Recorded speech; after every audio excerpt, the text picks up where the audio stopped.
যদি আমাদের এই ভিডিওটি আপনাদের ভালো লেগে থাকে তাহলে অবশ্যই একে লাইক, শেয়ার এবং সাবস্ক্রাইব করবেন এবং আমাদের পাশে থাকবেন আমাদের উৎসাহ দেওয়ার জন্য। Hello and welcome to our YouTube channel.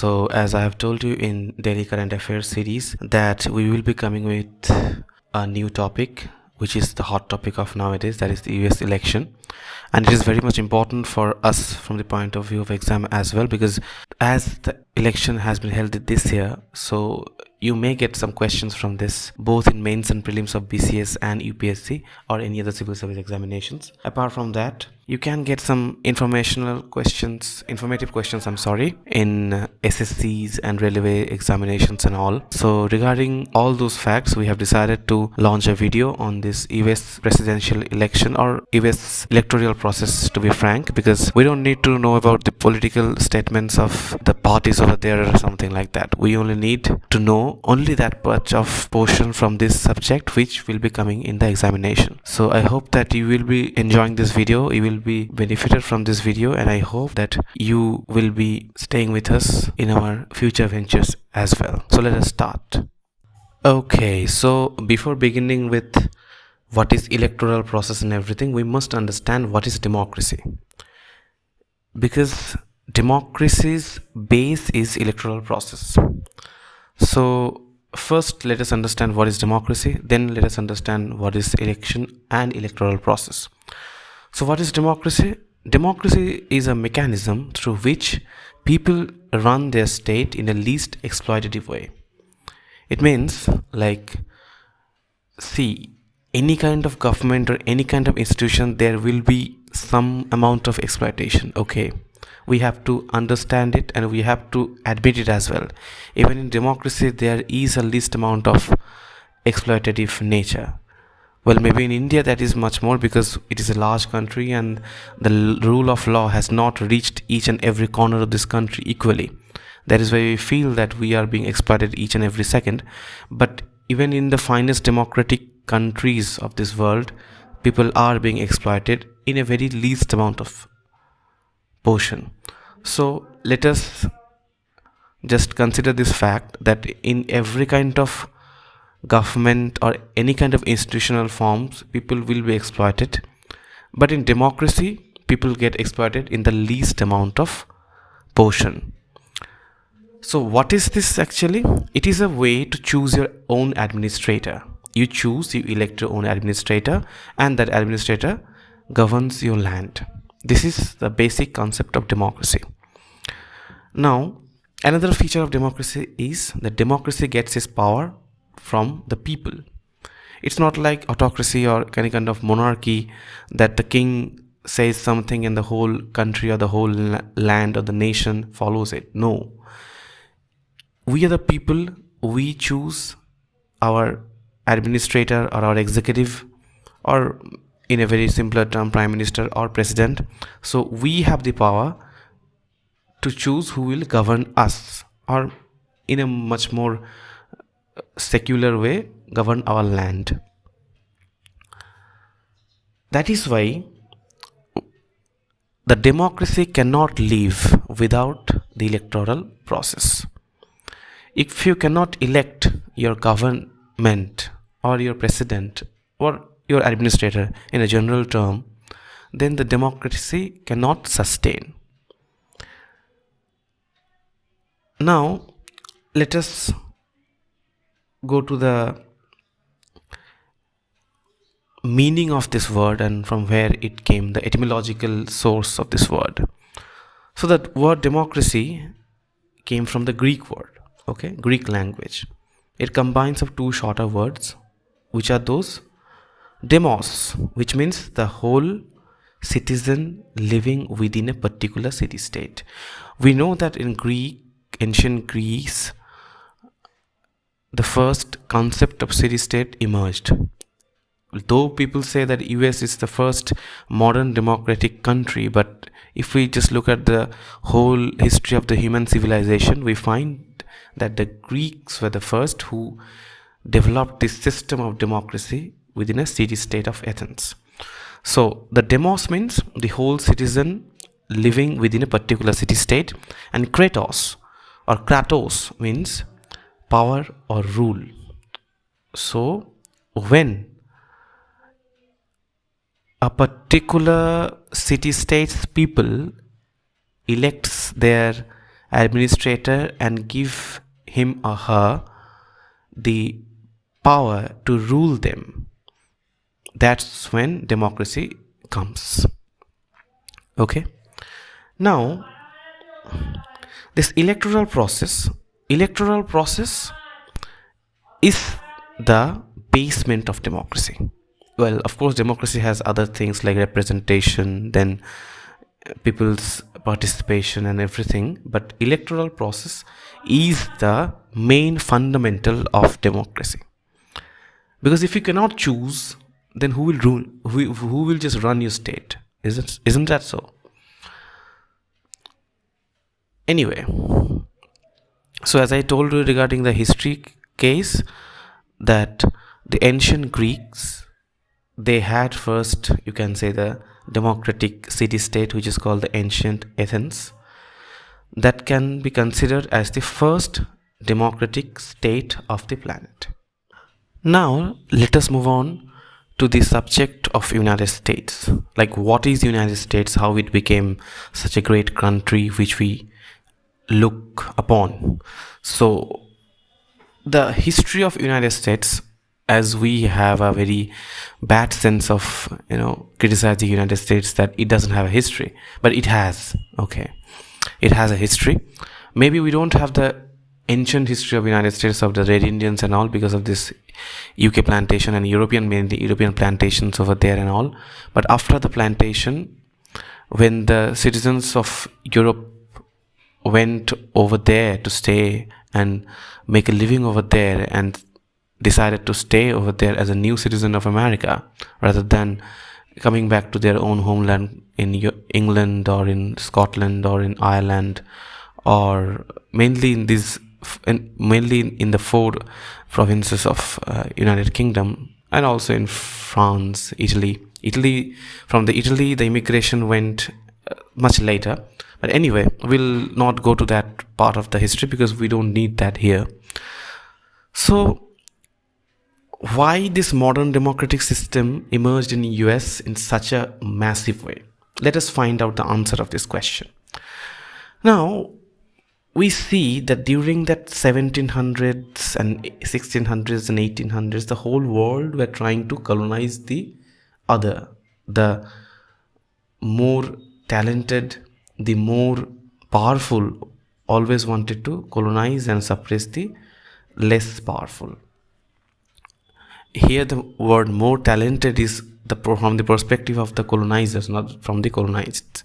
Anyway, so when the whole Western world were just playing with the dices of this countries, and after countries just getting sucked and getting ruined, United States, the citizens of that country thought differently. What did they do?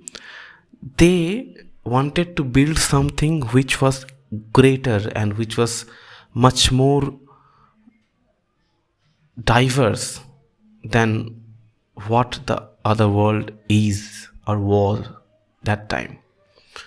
So mainly the educated sect of the European diaspora went to United States mainly. Okay, they were professors, they were doctors, they were entrepreneurs, they were engineers and all. So they thought that this is a free land and we are the free persons, and we don't belong to that same monarch from where we were coming. So we will build a nation which will be completely out of this whole system of sameness. We will be different. So that is why they invented a new system, they invented a new culture, even they redefined the whole language of English. And after that, they built their great nation of America. The name, the land of the gold, that has been given during that time, that US became the new land of the gold. New ideas, even the new economy came there. Before that, all the economies were so much of exploitation and everything. Though capitalism was still there, the industrialization was happening, and all the things were happening during 1700s and 1800s and throughout the whole Europe and also in the colonies of those European countries. But United States sort of a liberating market economy, which was far different from the other economies of that time. So they wanted to build America as the first among the equals. So for that, we know about the War of Independence of 1776. We'll be coming to that a little later. So there is a very important sentence which you can refer to your answers while writing the questions regarding the United States, that while the rest of the world were still thriving to achieve its independence, USA dreamt of something higher, something more democratic. So this idea of democracy, the idea of participation of each and every citizens were far greater in USA than the rest of the world during that time. They thought of a new mode of living, a new mode of expressing themselves. So that is why the new paradigm of modern democracy emerged in USA in a far greater sense. Later on, what happened? On the 4th of July of 1776, the War of Independence led by George Washington, though he won against the plantations masters and some of the people in United States, they wanted to keep the old, this hierarchical system, the old landlordism of Europe in America also. But later on, it got eradicated with the time. The War of Independence was the first milestone, you can say, regarding the eradicating of this age-old system, this exploitative system. And that gave birth to the idea of America, the America which we know as the land of the free and the home of the brave. And that is also embedded in the national anthem, the Star-Spangled Banner. Now, let us just discuss about the features of presidential form of democracy or system of democracy. So naturally, there are two types of democracy. Okay, one is representative democracy, another is direct democracy. Most of the countries which have adopted the idea of democracy, they have gone for this representative democracy.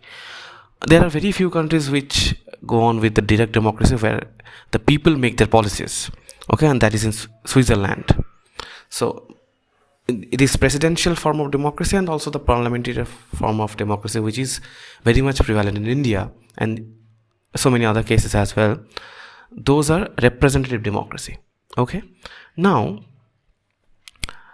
in presidential system, what happens? The government is led by an executive. Okay, this executive is distinct from the legislature. So we know that there are three pillars of democracy. This judiciary, then executive and legislature. So the two pillars, executive and legislature, they are distinct in presidential form of democracy. The head of the government and the head of the state are the same. Okay, in our case, we'll be discussing it later on, but still I'm telling you just to make you understand in a proper way that in our case, the head of the government and the head of the state are different. The head of the government is Prime Minister and the head of the state is President. But in the case of US or any kind of presidential form of democracy, the head of the state and the government are the same person. That is the President. And also the President or the executive who is selected as the head of the government and also the state is not responsible for the legislature. So whatever the legislature does in Congress or in so-called parliament of their country, the executive is not responsible for that. So what are the features? There are some features I have given to you. I have given 4 features. There are lots of features, but we only need to know about some very fundamental features from where the questions may come. So there are only 4 features which we'll be discussing over there. So one is the executive can veto acts by the legislature. Like if the executive thinks that the act which has been passed by the legislature is not appropriate or is not apt for the country or is not apt for the situation as well, he or she can give the veto and just sustain that.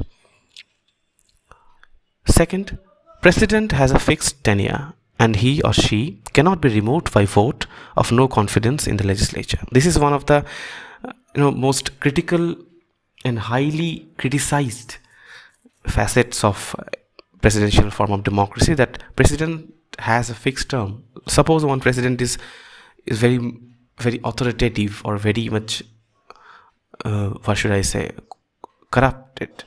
We cannot remove him or her because the legislature doesn't have the power to remove through no confidence motion, which in India we have, thankfully. Third, the president has the power to pardon or commute judicial sentences awarded to criminals. That is in parliamentary form of democracy as well.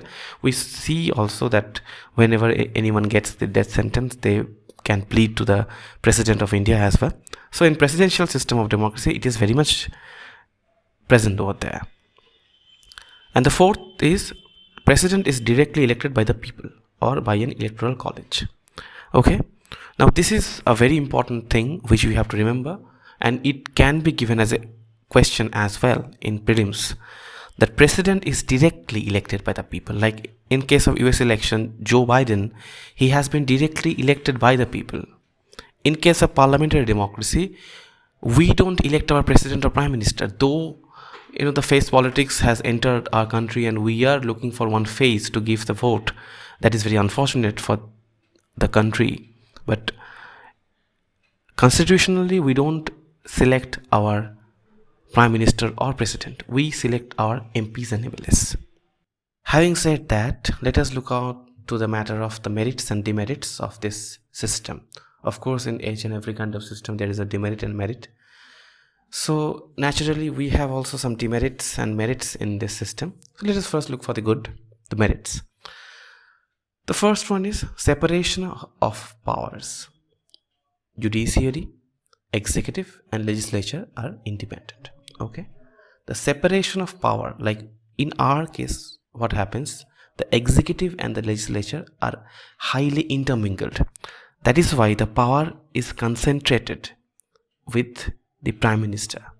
But in case of presidential form of system, democracy, the judiciary, the executive and the legislature are independent of each other. Second, expert government. What is that? Since it is not mandatory for executives to be legislature, capable and knowledgeable people get deserving posts. Like as we have already known that the people in presidential form of democracy, they choose their president. Now the president can choose the head of the departments, the head of the state and everything according to his own wish. The legislature cannot intervene in this matter. Third, stability. The president is not the subject of majority support in the legislature. That is why the president can stay until his tenure is done completely. So in a way, it actually gives a stability to the government. Like if you just think in our case, if all of a sudden our opposition party gives a no confidence motion against our prime minister can be sacked after 1 year or 2 years or maybe 6 months. So the continuity of the government's processes and the government's policies will be broken down. So that will be a very major attack on the democratic process of this country. But in case of presidential form of election and also democracy, the stability is one of the major plus points. Fourth, less influence of the party. Why? The political parties do not attempt to dislodge the government as it is fixed. You cannot do anything as it is fixed because president is already fixed. Like now the Joe Biden has become the president up to 2024. So that is fixed. Even if the Republican says that this is not a good president, but they cannot remove him. They can only accuse him that yes, the president is not doing this or doing that or something like that. But they cannot remove him. So this is because the less influence of the party in the office. Now let us go to the bad sides of this system, the demerits. First, less responsible. Since executive and legislature are different, the president can be highly authoritarian. This is one of the major demerits. If president were questionable by the legislature, then he or she would have been responsible for his or her deeds. But as it is not, it is the vice versa, so it cannot be done. Second, deadlocks between executive and legislature. What is that? Since there is a strict separation of power, as I told in the merits, that judiciary, executive and legislature are independent, so often the two arms of the government can engage in a tussle. It happens several times that the legislature and the executive are at loggerheads. Maybe some of the policies which the executive wants to come into action, the legislature won't allow. Though the president has the power to give the veto and everything. So in a way, there is also a kind of centralization of power to the president. Third, it is rigid. How is it rigid? The presidential system is often accused of being too rigid because the president has each and every last word of everything. Though you can contest, though you can compete, though you can say against some policy on something, but it is very rigid because if the president thinks that he or she is determined to do something, there is absolutely no one to go against him or her except the Supreme Court. Fourth, spoils system. Why? As the president enjoys the power to choose his or her own patronage, he or she can often be seen promoting patronage and favoritism because the executive chooses his heads, so he can choose his own persons to rule the state. Now let us look on to the matter of the features of United States presidential system. So there are two things regarding the presidential system in United States which is very important and very unique to look about. The first one is the Electoral College and the second one is the two-party system. So what is an Electoral College? Even we have heard this term during the media coverages of United States election campaign and also the results during the last 3-4 days. So what is an Electoral College? So let us first understand from where it came. It was a resultant of Connecticut Compromise. Okay, what is Connecticut Compromise?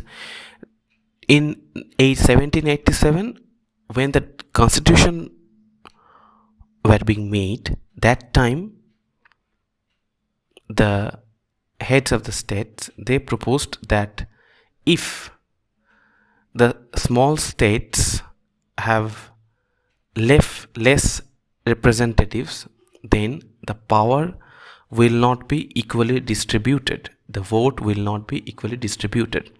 So that is why the Connecticut Compromise came in 1787. So now let us understand what it is. So the system was introduced as a pure filter to democracy. Okay, each state is to select a number of electors equal to the number of congressmen plus the number of senators. Just think of a state in the United States. Let us go for Georgia. Okay, now Georgia can select a number of electors equal to the number of congressmen plus the number of senators. Okay, means the executives and also the legislatures. So if we combine these two numbers, the Georgia can select the electors of those combined numbers as their representative in electoral college. This has been actually introduced to tackle the problem between the large and the small states. Now every elector can cast 2 votes. Okay, every elector can cast 2 votes. One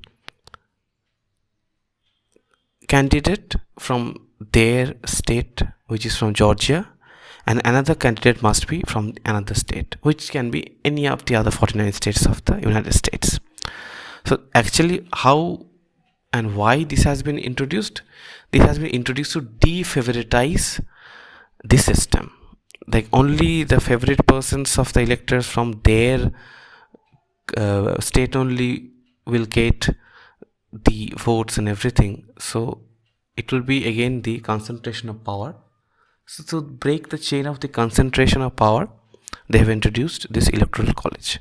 We only need this much of information from the perspective of examination. Now the next facets of the US system, that is the two-party system.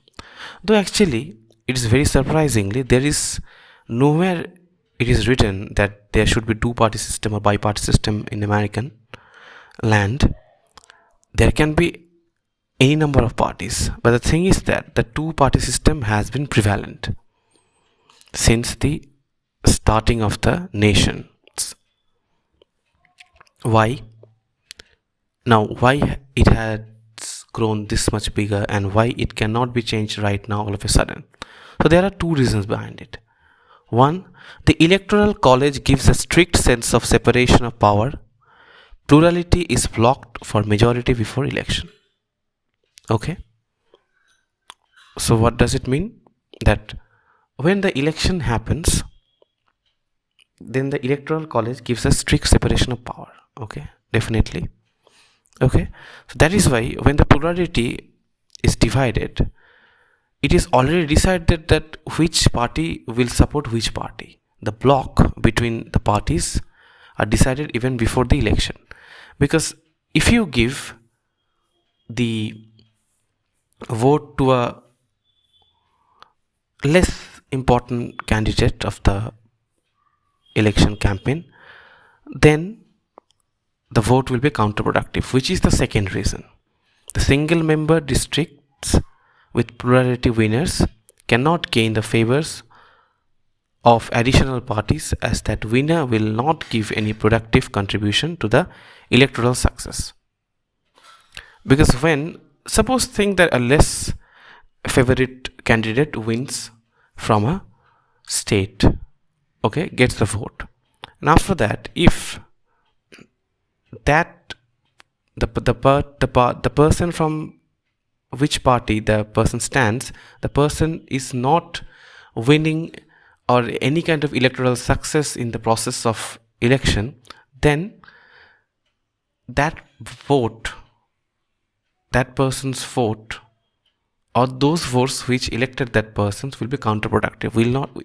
That will not contribute anything to the electoral process.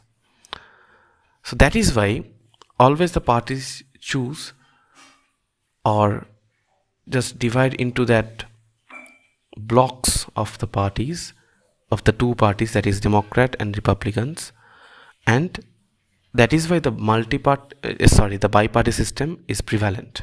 It has been prevalent and it will be prevalent unless a very hypothetically very new emergence of idea come to the United States. Now let us just do a comparative study between the two systems, because as I have already told you that the examiners will always ask you something related to India, because you are giving the civil services of India. Jokes apart, so let us just consider the difference between the Indian and American system of democracy. I'll just say both at the same time, because that will help you to understand it in a much better way. So as you can see in the slide, that there is India and there is America. So what are the things? First, dual executive. India has dual executive, America single executive. India has dual executive means president and prime minister. America has single executive means only president. India majority party rule. Just like if Congress wins, Congress will rule. If BJP wins, BJP will rule. If CPM wins, CPM will rule. Who will be getting the majority? He will be or she will be ruining. In presidential form of democracy in America, what happens? The president and legislature are separated for a fixed term. So there is no question of this majority or minority or something like that. In India, there is a collective responsibility because the legislature and the executive are intermingled. In America, there is no responsibility because the executive and the legislature are different.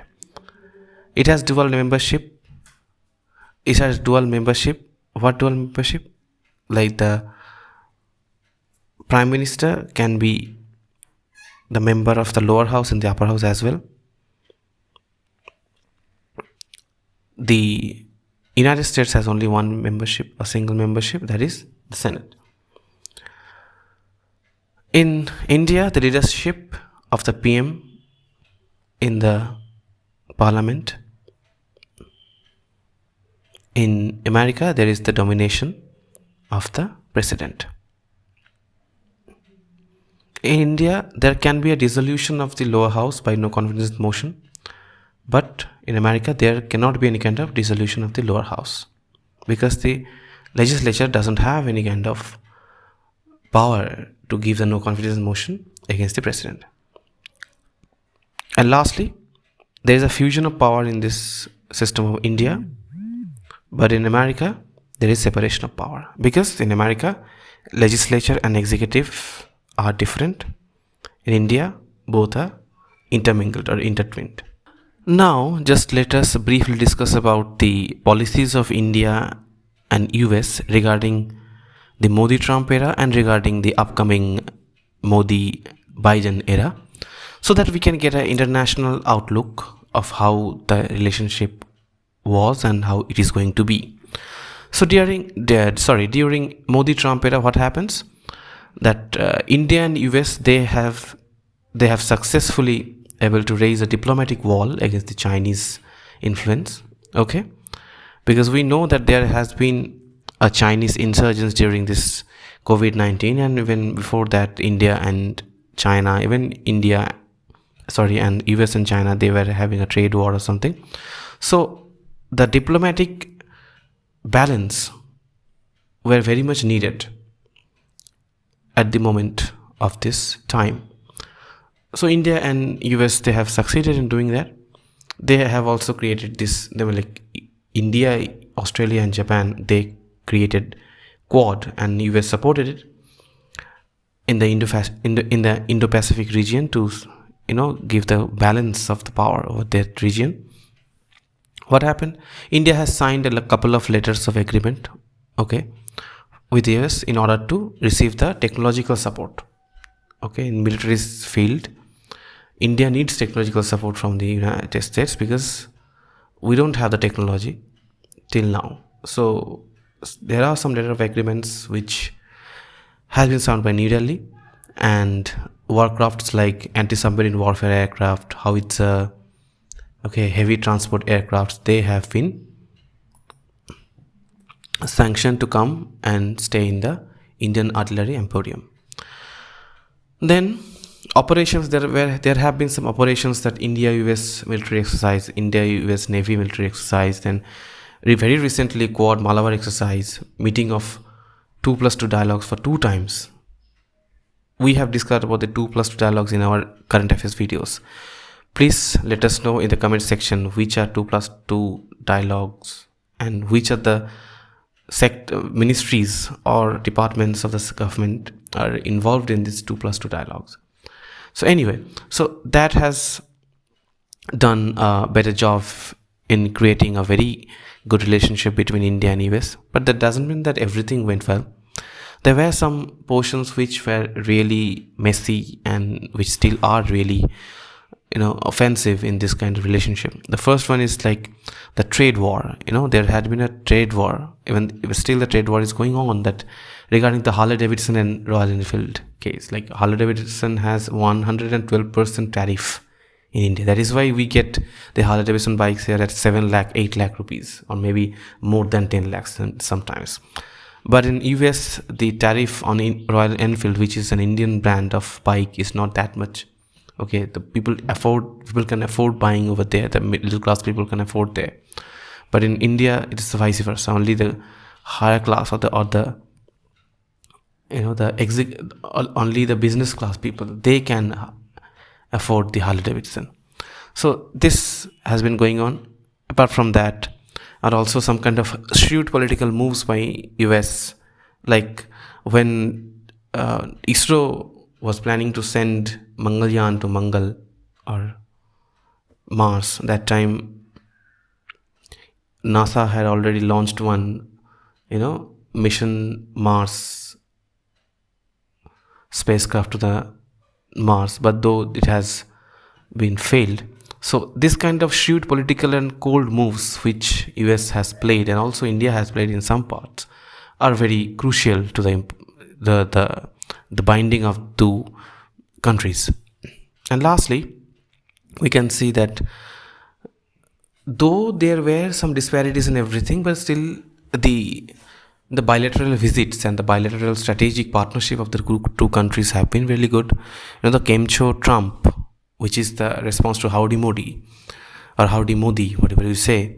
So that has actually definitely strengthened the relationship, the international cooperation between two countries. India and US came closer to each other, and they share a very warm and diplomatic relationship between them.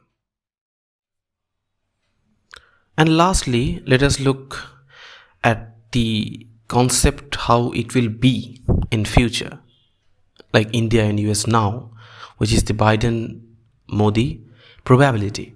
We are not assured of what is going to come, but we can just think from the perspectives of two different parties and two different political viewpoints. So let us just assume something which you can add to your main answer. So actually Biden, what he is going to do, like he had been the vice president of the United States of America during Barack Obama's presidency. He was his vice president. So that is why he carries that old vision of cooperation. Okay, like how Obama came and how Obama said that, rather than only focusing on United States only, he started a policy of cooperating with the world. He started a bilateral operation with different countries, not only with India. So we hope that Biden will be also following his path, because they are the fellow politicians from the same party. And another thing which we can assume that Biden is not a person who is likely to encourage the head-to-head brinkmanship. Brinkmanship means this loggerhead thing. And okay, I'll take a row with you if you don't follow me and this. So a kind of extremist approach we hope that Biden won't take, because Biden is the moderate in American politics. And also it is very much likely that Biden will approach India to buy these military fundamental things and fundamental technologies, because that will obviously help America to grow its business in case of military hardware. Nextly, regarding the trade, well, Biden cannot undo all the things which already has been done by 45th President Donald Trump, but obviously he will be looking for, at least New Delhi can hope for that the concept or the restoration of India's theory, the generalized system of preferences, or GSP. Now I'll give you a task to answer me what is GSP, or generalized system of preference, in comment section. For export, it is a term related to export, Indian export, but you have to tell me what is GSP in details in comments. Details mean in 2-3 sentences. Anyway, so having said that, we can move on to the next issues. Like, there will be friction as well. Like these are the very basic frictions which are sure to come. Like, India is, in a very different state now. Like, India has already taken out the special status from Jammu and Kashmir. Lots of violence, especially religious violence, is happening around the country. And the CAB, the Citizenship Amendment Bill, that issue is going on. So in that case, Democrats are moderate. So in that case, Democrats will not support India, very likely, because they are, in a much more moderate way, and they don't want to do anything in a harsh way, just like in some policies Indian government has done. So that is a thing which we have to look for. That is a aspect which we have to look for with diplomatic approach.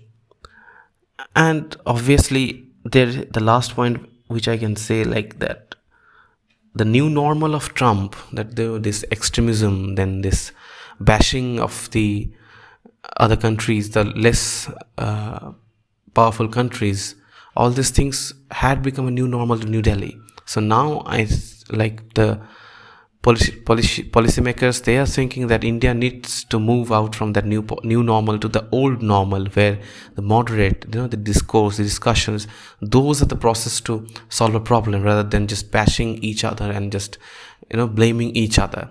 And apart from that, not only India, the EU and the other countries, they are also looking forward to Biden for taking such actions against this climate change issue, because that is becoming a major issue.